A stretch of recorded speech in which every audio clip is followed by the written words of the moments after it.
Good morning, Ian Crouch with your 8:30 Hunter News update. A man is facing several serious driving charges after a wild pursuit from Sydney up the M1 to Charlestown. Highway patrol officers tried to pull over a Ford Focus XR5 after it exited the North Connects tunnel at Wahroonga yesterday due to the manner of driving. The driver sped away and a pursuit was initiated but was called off for safety reasons. Police say the car crashed into a vehicle on Mans Road at Gosford, where it failed to stop. No one was injured.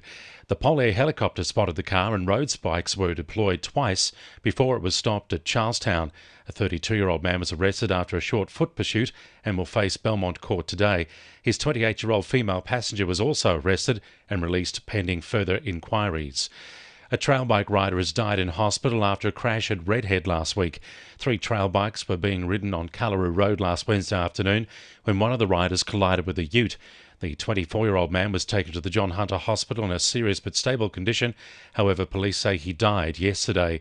The 20-year-old male driver of the ute was taken to hospital for mandatory testing and has since been released pending further inquiries.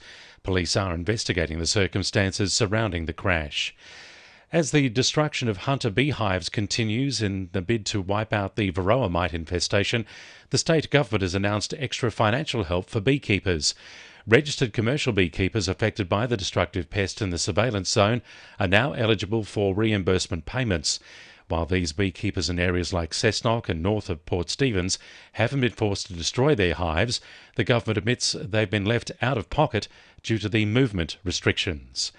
The National Health and Medical Research Council has awarded a pair of University of Newcastle projects almost $4 million in grants to investigate cancer.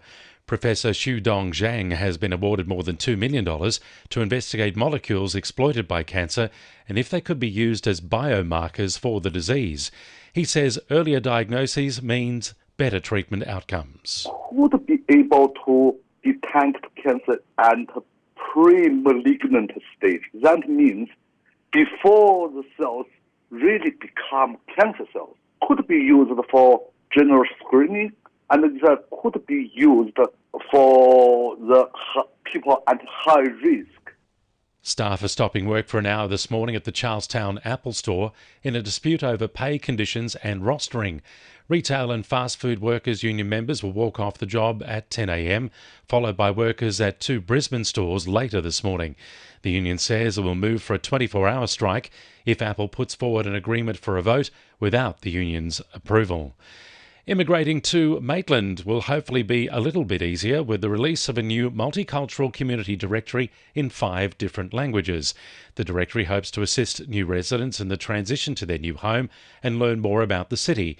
Community and Recreation Planning Coordinator Cordelia Huff says she's confident it'll be a success. We'll monitor how many website visits to the page will occur. We're doing a few limited print editions that you can pick up from the main council building, some libraries, but you can mainly download it online, the digital resource, if you just head to maitland.newsouthwales.gov.au. 2NURFM Sport. Jets veteran Jason Hoffman says the club is primed to have its best ever start to an A-League season. Newcastle host Wellington Phoenix on Saturday as they look for their first ever 2-win streak to start the year. Elsewhere, Charlestown Azzurri have announced James Pascoe will coach their NPL men's side in 2023. Former Cessnock junior Robert Tuliatu started as prop in Greece's inaugural World Cup match against France this morning.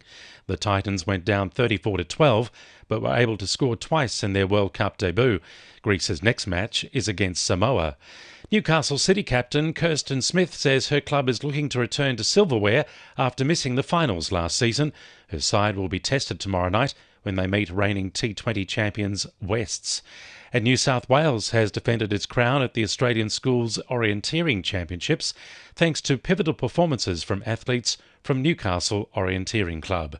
And the winning numbers in Monday Lotto are 5, 12, 13, 14, 24 and 45, and the supplementaries are 6 and 31.